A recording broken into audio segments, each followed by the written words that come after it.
Bapak siapa? Pak Yono Maulana. Pak Yono Maulana. Dengan Kak siapa nih? Saya Natriana Dewi. Di sampingnya ada Kak Hendrik Tirprakoso. dan saya sendiri ada Rina Febriani. Oke, sore kali ini nih ada pembahasan penting yang mungkin teman-teman di sini belum pada tahu. Boleh nih perkenalan atau pengalamannya, sharing-sharing biasa aja, diskusi kecil-kecilan lah tentang riset kita nih Pak. Bagaimana tanggapan Bapak? Ya, jadi saat ini kita ini sedang melakukan riset kompetitif ya, itu dari apa namanya, Dikti ya. Ya. Kemendikbud. Jadi penelitian kita itu riset model, ya, riset model training untuk UMKM di mana ada kekhususan perempuan. Ya. Jadi itu sangat menarik, banget. Nah kebetulan ini juga tim sebetulnya gitu. Jadi kita diskusi santai aja kayak gitu ya. Nah di sini saya peneliti dua, peneliti satunya Pak Profnya belum datang, jadi nggak apa-apa lah, yang penting kita rame ya nggak? Sambil selanjutnya nih ada kakak paling cantik anggota peneliti kita, boleh dong tanggapannya Kak sebagai anggota peneliti? Ya, terima kasih atas kesempatannya. Perkenalkan, saya Natriana Dewi. Di sini saya sebagai anggota peneliti mahasiswa ya. Selama berapa bulan ya, dari bulan Juli ya kita ya mulai aktif. Itu sangat banyak banget sih wawasan yang udah saya dapat, gimana kita itu belajar beradaptasi, gimana caranya kita bisa ngobrol sama ibu-ibu, ngulik-ngulik apa aja sih yang dirasa ibu saat melakukan training IT kayak seperti itu, terus kayak kekurangannya atau kelemahannya dan apa aja sih yang dibutuhin sama ibu-ibu selaku pelaku UMKM itu di saat mengikuti training IT seperti itu. Jadi kita juga mengikuti training ini tuh kayak yang melatih soft skill kita juga itu. Jadi kita harus lebih berani tuh Pak, buat ngobrol, buat coba ngajak ngajak diskusi lah ya, dan relasi juga jadinya menambah Pak. Iya. Gak hanya teteh-teteh ya, berarti kalau ada ibu-ibu. Jadi yang ganteng apa ini yang ganteng? Bapak-bapaknya nggak ada. Gimana Kak tanggapan Kak Hendrik ini sebagai anggota peneliti juga? Ya, ini sangat menarik ya ketika kita meneliti ibu-ibu khususnya di umur di atas 35 itu mengenai teknologi. Karena ketika saya sendiri yang mewawancarai ibu-ibu itu banyak dari ibu-ibu yang masih kebingungan mengenai teknologi, sehingga kita ini mencari model training yang tepat untuk ibu-ibu itu seperti apa. Karena biar enjoy kan, dari ibu-ibu sendiri banyak yang bilang ketika training itu merasa jenuh, terus merasa bosan. Nah ini tugas kita nih, meriset gitu, seperti apa sih model training yang tepat untuk ibu-ibu itu. Menarik ini sekali. Ada yang ahli IT juga nih. Nah, iya Pak Yono. Barangkali punya saran. Sebagai kebetulan nih di sini tuh Pak Yono nggak hanya sebagai anggota peneliti, tapi Pak Yono itu sebagai trainer juga. Nggak hanya biasa aja petrainernya, kelasnya udah tinggi ya Pak. Gimana Pak? Sebetulnya sih sama-sama belajar aja kayak gitu. Kalau boleh kameranya agak miring-miring ke sana sedikit, boleh. Kayak gitu, maju-maju dikit juga nggak apa-apa. Ya jadi sebetulnya kalau bicara training sih betul. Saya kebetulan bekerja sama dengan beberapa lembaga negara, gitu ya, dan udah keliling lah nasional kayak begitu. Tetapi kalau kita berbicara segmen perempuan, memang secara pengalaman juga saya belum menghandle secara besar. Dulu paling pernah memaintennya itu bidang kesehatan, tapi itu pun fokusnya adalah lebih kepada relationship corporate relation kayak gitu. Jadi bagaimana marketing itu membangun hubungan dengan stakeholders, nah itu salah satunya dulu bidang. Yang isinya itu perempuan semua. Nah untuk model training khusus UMKM, apalagi ini pelakunya adalah perempuan, sebetulnya secara pengalaman pribadi juga saya belum begitu banyak. Jadi ini sebetulnya menarik gitu ya, walaupun memang kalau di dunia training sebetulnya sih ya mungkin beda-beda dikit lah. Nah itu sih menariknya. Nah, cuman saya mau balik nih, sekarang lagi pengen nanya nih ke teman-teman nih, kayak gitu ya. Kalian ini kan masih aktif ya, masih aktif kuliah. Mendapatkan kesempatan seperti ini bagaimana? Nah, kamu dulu lah, gantian yang nanya. Jadi aku izin jawab ya Pak ya. Aku pribadi sih ketika dimandatkan atau diamanahkan oleh Bapak Ketua kita nih kebetulan yang belum hadir, ya sangat senang ya tentunya karena dalam dunia perkuliahan kan kita nggak hanya mendapatkan teori saja, tapi kan kita juga perlu adanya praktek, lapangan, dan seperti yang sekarang kita lagi jalanin ini merupakan sebuah tantangan banget sih bagi aku sendiri karena kan baru nih untuk terjun di dunia penelitian ini, jadi belum lagi biasanya menghadapi para dosen, mungkin sekarang harus menghadapi para ibu-ibu yang subhanallah kita harus ekstra sekali apa dalam penelitian. Aktual lah ya, langsung ya. Iya betul. Anak gimana Nak? Ya. Ini lebih kayak, jadi saya kan dapat ini ya Pak, bagian HR, jadi kayak ngurusin keuangan itu. Nah itu tuh nambah lagi Pak pengetahuan saya dimana saya itu harus bisa manage uang, terus harus mengalokasinya dengan baik, terus ditambah saya semester 7 sekarang dan itu tuh padat banget, apalagi ada magang, jadi gimana caranya saya itu bisa memanage waktu dengan baik. Keren banget loh, mantap. Itu mahasiswa UGJ ya, harus tetap produktif teman-teman, biarpun lagi sibuk harus tetap. Nah ini yang ganteng nih, semester berapa nih yang ganteng? Aduh. Semester lawas.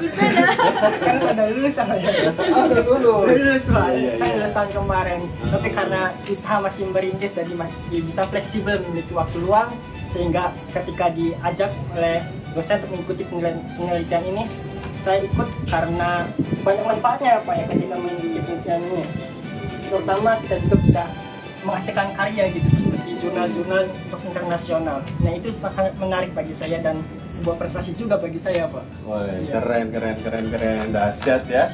Nah ini kita ini terkumpul dari dosen dan mahasiswa Unswagati, tepatnya itu di Fakultas Ekonomi dan Bisnis. Kayak gitu.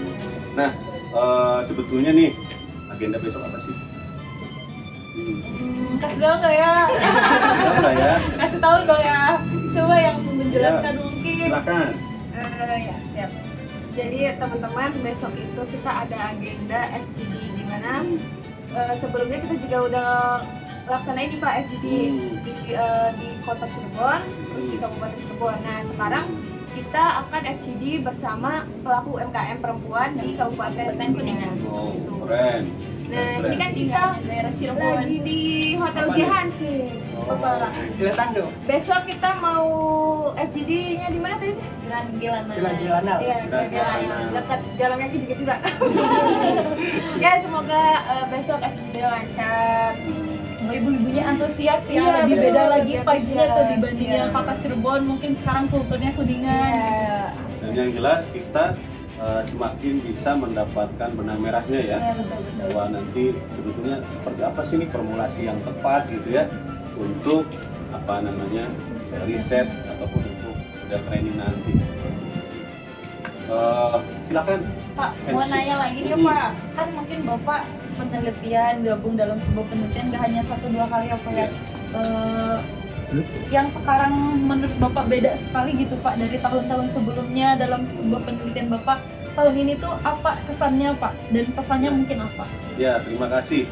Untuk penelitian di UGJ itu saya termasuk memperhatikannya, UGJ itu bagus, sangat diperhatikan, dan dosen memang didorong untuk melakukan penelitian setiap tahun yang dimana walaupun banyak perguruan tinggi itu tidak sedisiplin UGJ. Nah untuk tahun ini sendiri saya ada 2 penelitian, satu di bidang UMKM, kedua di bidang hukum. Nah, walaupun orang manajemen, saling bertolak belakang ya gitu. Sibuk sekali ya. Jadi enaknya jadi dosen kemudian kolaborasi antar perguruan tinggi, antar jurusan itu menambah. Kebetulan tahun ini satu model training dengan Pak Prof Dedi, yang kedua adalah bagaimana ngebangun digitalisasi hukum waris. Hukum waris itu pelik. Kemarin saya dari Pengadilan Negeri, para ketua hakim datang semua untuk mencoba melihat hasilnya apakah sesuai ekspektasi, dan alhamdulillah ternyata mendapatkan antusiasme. Nah, bedanya di riset ini saya diajak sama beliau, Pak Ketua itu memang dari awal. Kami sering diskusi. Ya, sama-sama kami saling menghargai, saling takjub gitu ya, karena beliau adalah akademisi yang serius menurut saya.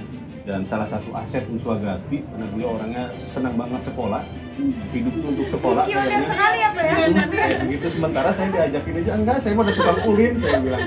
Iya, tapi yang belinya bapak mah ke pemerintahan tingkat nasional gitu. Jadi saya takjub, beliau takjub, akhirnya ya sudah Pak, ayo deh kita kolaborasi gitu. Kebetulan karena ini menyangkut dengan teknologi informasi. Nah, kebetulan saya juga sebagai pengembang, sebagai konsultan, sebagai trainer, ya sudahlah, ayo. Udah begitu, saya tahu persis Pak Didi dari awal dulu.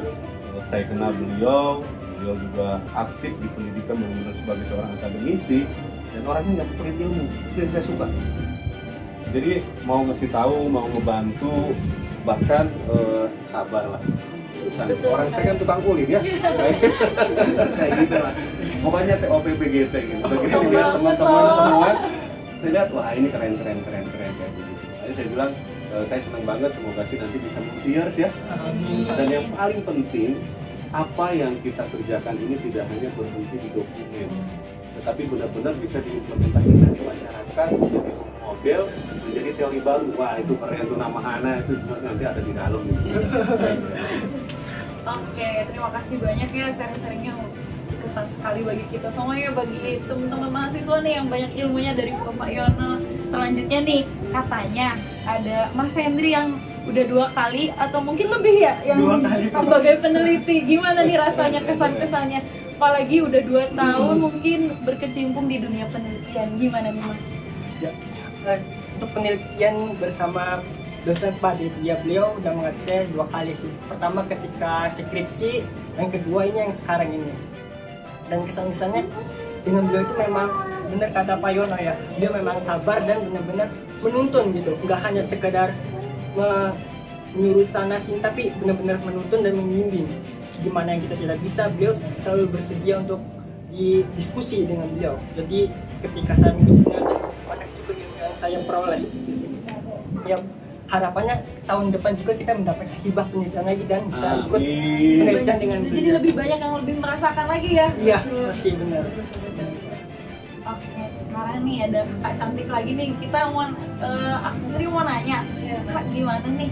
Kan Kakak sangat antusias sekali, sangat paling sering bertemu ibu-ibu ya Kak. Gimana nih ceritanya mungkin di lapangan ketemu ibu-ibu yang seperti apa, pelaku Rempong. Iya. Coba Kak ceritakan pengalamannya. Siap. Sedikit sih Pak, jadi kayak kita itu sebelum mewawancarai ibu-ibu, terlebih dahulu kita tanya dulu nih, kayak yang apa ya, kayak ngasih ruang dulu, kayak dia tanya. Biasanya ibu-ibu tuh paling suka ditanya itu tentang halnya dianya. Jadi kayak misalnya dia punya produk, kita coba tanya-tanya dulu produknya, biasanya dia langsung antusias. Nah mulai dari situlah dia itu mulai membuka diri tuh Pak. Nah dari situ baru kita ada wawancara sedikit-sedikit, semakin mendalam itu pasti bakalan terbuka semua informasi yang ada. Jadi tetap yang prioritas lah ya. Jadi kita manjain dulu, ayo dulu. Misalnya cerita keluarga, iya boleh. Nanti baru kita belokin lagi ke fokusnya yang itu, seperti itu. Jadi biasanya di rumah mereka ngomong anaknya, ini sekarang dibalik ya. Iya.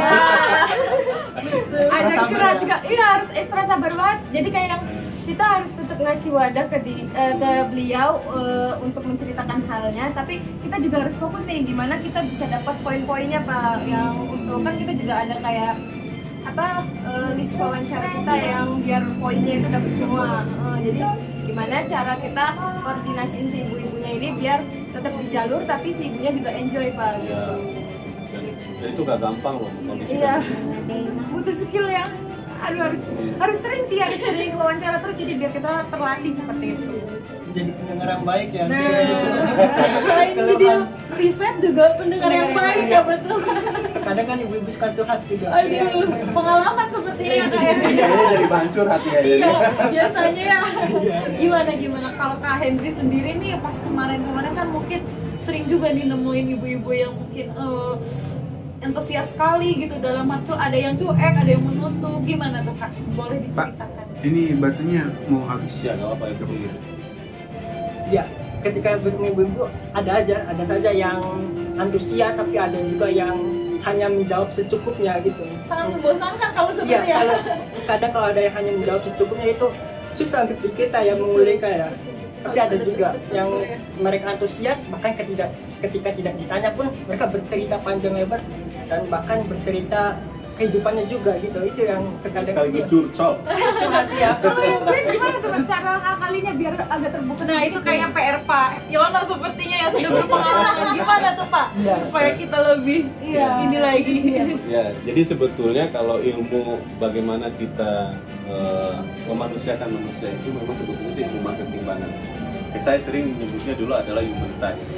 Tadi Ana sudah menyinggung bahwa manusia itu akan lebih respect, akan lebih tertarik apabila ada orang yang peduli terhadap kita. Nah tadi salah satunya dijadikan sebagai prioritas. Kemudian pada umumnya pada saat kita membutuhkan seseorang, orang itu pengen nyaman sama kita. Nah itu biasanya mereka sebetulnya dalam hati kecilnya menginginkan lawan bicaranya itu seperti apa yang dia inginkan.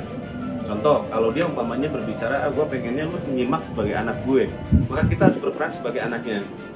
Atau dia ingin berdiskusi lu sebagai suami gue, maka kita harus bisa memerankan sebagai suaminya di dalam diskusi tersebut.